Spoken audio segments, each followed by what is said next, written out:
Туве выпустили первое методическое пособие для изучения горлового пения на тувинском языке. Сегодня в концертном зале Центра тувинской культуры состоялась презентация книги «Обучение хоумей. Методические рекомендации». Пособие предназначено для всех, кто желает освоить технику горлового пения.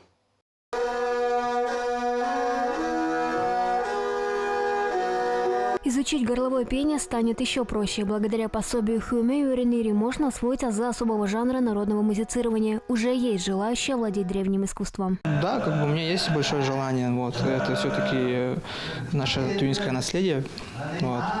И я думаю, эта книга принесет огромный вклад в развитие хоумея не только в нашей Туве, но и по всему миру. Особенность книги, над которой работали более 10 работников Центра тувинской культуры, в определении классификации видов горлового пения. В пособии расписано 3 вида – хоумей, сагыт, каргара, а также их подвиды. Каргара есть подвиды – хову, кожагар и тах каргарас.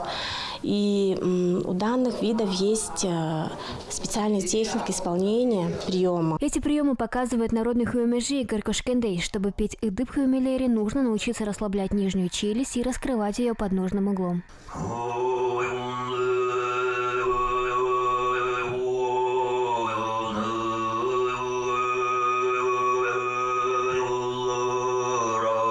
В Центре тувинской культуры идеи вынашивали с прошлого года. Сначала был видеодиск по изучению дошпулура. В этом году выпустили пособие по горловому пению. Мы в дальнейшем хотим тоже выпустить первые шаги и на тувинском традиционном инструментом.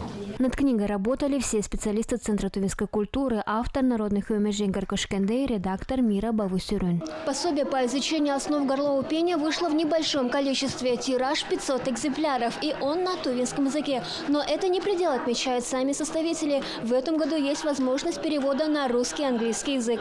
Долмаундар, Чингис Иргит, Вести ТВ.